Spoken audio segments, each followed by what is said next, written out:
Hello, this is Lady Boulay, and I hope you're having a wonderful day. Thank you for your support. Thank you for subscribing to the channel. Thank you for your thumbs up, for your comments, and thank you for sharing the videos. Thank you for all you do to support the channel. And yes, we are commanded to love one another, whether we want to or not, or whether we agree with each other or not. And the question of the hour is, do rich black people turn poor black people off? That is a question for us to ponder, and it's going to be put to the test in a few weeks because CBS is premiering a soap opera, a daytime soap opera, focusing on wealthy black people. Now, we know that anywhere from 30 to 50 years, black women were some of the main supporters of daytime soap operas. And then when they started doing nighttime soap operas with Dallas and Dynasty and Knots Landing and others, black women followed them to nighttime soap operas. And when Scandal came on the scene, it was off the chain. I watched soap operas myself when I was a teenager, but when I went to college, I weaned myself off of the soap operas. But they have remained popular with black women for many years. But definitely, black women kept soap operas going for decades on ABC, NBC, and CBS. They were primarily white characters. Maybe in the 80s or 90s, they started bringing black people on, but mostly the black people were just add-ons. The main characters, the main storyline went to the white people. But black women have been very good about keeping those soap operas going.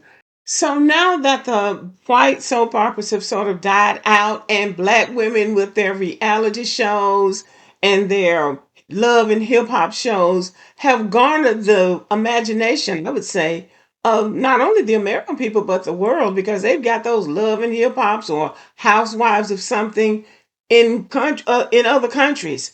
So now that black women have stepped into their own limelight and built up their own audience, not only in America, but the world is sort of fascinated with the energy, the dynamics, and the boldness of black women, flaunting their beauty, their arrogance, their attitude.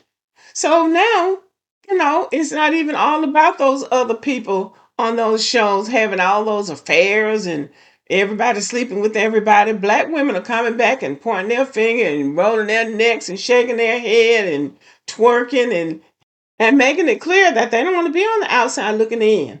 They want to be on the inside running things. So to get them back, I guess, in the fold, CBS, which was really one of the hottest of soap operas for a long time, they have decided that they're going to create a black soap opera to get black women back on the plantation so they can start making that ad money again because nobody is watching this stuff anymore. Black women, I think, have decided I'm more interesting than the soap operas. So they get their own show. And truth be told, when a television show with black people is done right, it's very popular. Thinking about the Cosby Show, Fresh Prince of Bel Air, Living Single, they canceled Living Single and took the same idea and format and turned it into a white show called Friends. So when black people do it right, it's very successful. So, as if they're doing something really new, CBS releases first look for daytime soap opera, Beyond the Gates. So, this soap opera is going to be called Beyond the Gates, and it's being released by CBS. But again, it's because they want to make money. Because black people, we're very loyal. If we like something, we like it. If we don't, we don't. So, they want to get those black eyeballs back on television. So we have to keep that before us now. They're trying to get you back on television because coming up with all this goofy stuff they've been showing, black people saying, no, I'll go to social media and create my own persona. So now they're trying to get you back. Well, let's see what they're saying. CBS has released a first look teaser for Beyond the Gates, the first new daytime broadcast soap opera in years, which launches in place of The Talk in the new year. The project is the first to come from a CBS studio NAACP joint venture. So the NAACP is involved in it. That does not give me any confidence in it being worth anything. Per the show's log line, Beyond the Gates is set in a leafy Maryland suburb just outside of Washington, D.C., and in one of the most affluent African American counties in the United States. So I guess that's Prince George's County. Y'all let me know. Here you'll find a posh, gated community with winding tree-lined streets and luxurious mansions to call home. At the center of this community are the Duprees, a powerful and prestigious multi-generational family that is the very definition of Black royalty. But behind these pristine walls and lush manicured gardens are juicy secrets and scandals waiting to be uncovered. And those who live outside these gates are watching closely. These are the places where our characters live, love, work, and play. Those who have made it and those who haven't are all trying to navigate life, and some with more grace than others. Okay, so that's the plot. Series, which is created in partnership with Procter & Gamble Studios, premieres on February 24th. It will air weekdays at 2 p.m. Eastern Time, 1 p.m. Central Time, and will also stream on Paramount. There are some familiar names on this show, which should add some substance to it. Tamara Tooney and Clifton Davis, I am familiar with. They are really good actors. And the others, I don't know any of the others, but it seems like they will have at least a decent lineup, and they do look like they might be of our lineage, and that is important. I spoke too soon. The network has hired producer Hillary Shore as its head of production. This is a white woman. I don't have any confidence in a white woman really knowing how Black people interact with each other. Shore has worked in the industry for over 25 years, producing films like Children of Men and The Paperboy.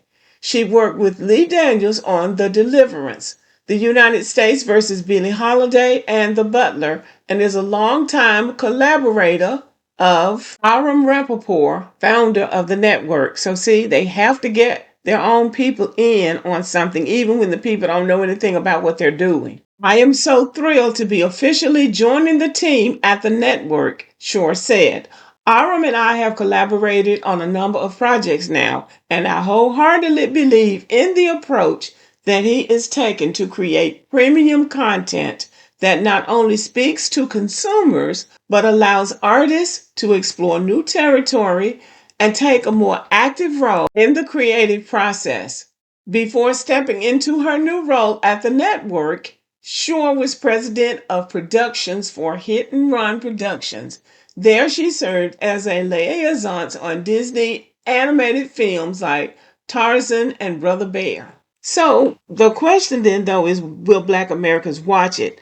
Because there sometimes seems to be a standoff between Black people who cosplay as wealthy and Black people who consider themselves just average.